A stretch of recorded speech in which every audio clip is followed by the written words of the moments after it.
A day to the commemoration of the deadly terror attack at the Garissa University College, in which 147 Kenyans lost their lives. Tales of resilience and courage continue to sprout from the institution that hit the headlines following the brutal bloodletting. The few officials and students at the institution are still picking up the pieces following the attack that shattered the peace in the country. Our reporter Alex Kubasu is in Garissa town and now joins us live with an update before the airing of the report he had prepared. Alex Kubasu, Garissa. Thank you. Yeah. Okay, go ahead.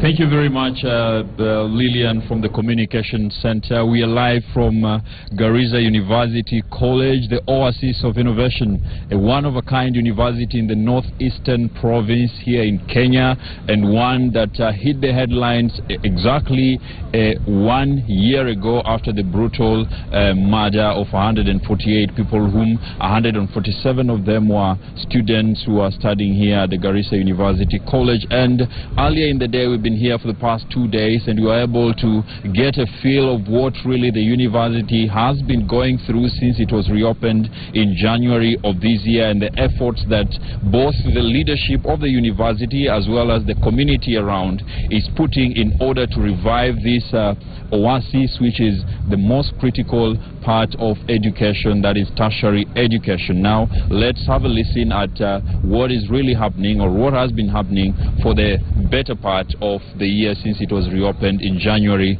of this year.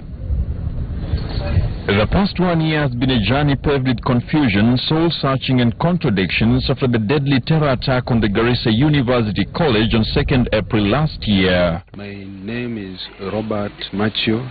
I'm a lecturer of philosophy. Immediately after that incident last year, I never wanted to come back. The more I stayed away from here, the more I continued to be angry about the whole incident. So in order to get back to myself, to heal, to get back to normal, I decided to come back. Hello. How are you?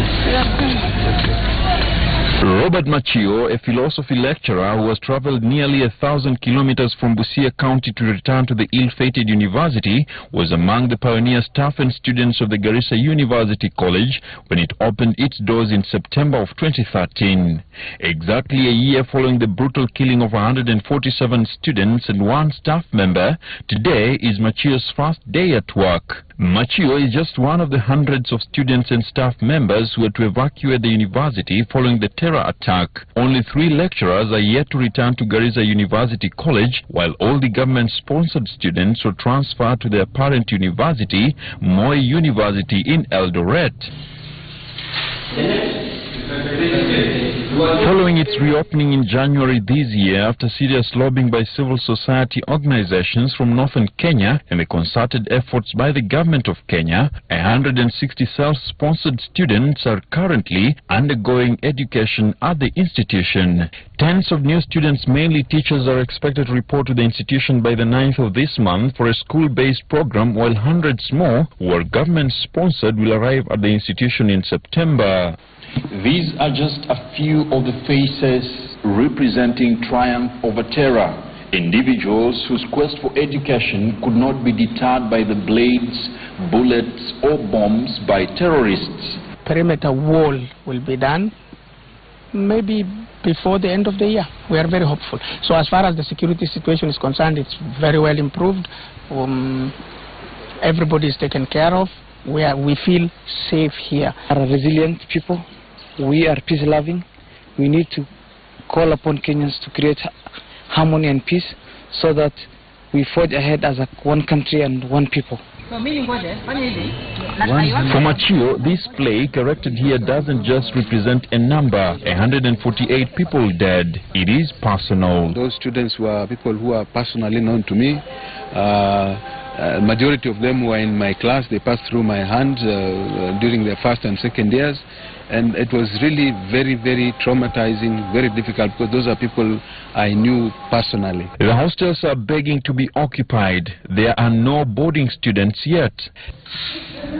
The daily cleaning of the hostels, albeit representing a hope for the only institution of higher learning offering degrees in the expansive northeastern Kenya, the oasis of innovation. Even though their lives were snuffed out prematurely, life is in abundance here.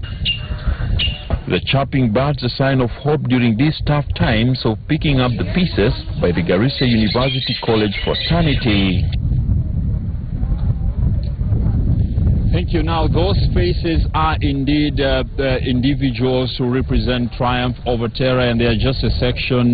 Robert Machio, the lecturer, as well as the students whom we've seen in the classroom. And right behind me is the plaque that will be unveiled tomorrow. Just one of the flurry of events that will characterize the marking of the one-year anniversary since the Garissa attack here, and the event will be hosted here. One of them will be the unveiling of the plaque right behind me that contains the name, or the names have been engraved, of the 148 the students and the staff that perished. And secondly, there will be a 5-kilometer marathon that would also be in respect of the lives that have been lost. And here in this garden there are 148 trees that have also been planted, and trees are indeed a sign of life. And we apologize for the challenges we have with light and the situation here, but we shall keep our viewers updated on the latest from Garissa tomorrow, as well as our team, which is in Eldoret, led by our reporter Masi Kandia, will be giving us an update from the victims and the students, close to 650 who are now being hosted at the main campus in Moi University. Across our social media platforms, as well as all our radio stations, we shall be able to keep you, our viewers, up to date on the anniversary that really point to triumph over terror by individuals and the community in Garissa, as well as the entire community of Kenya. Back to you, Lillian, in studio.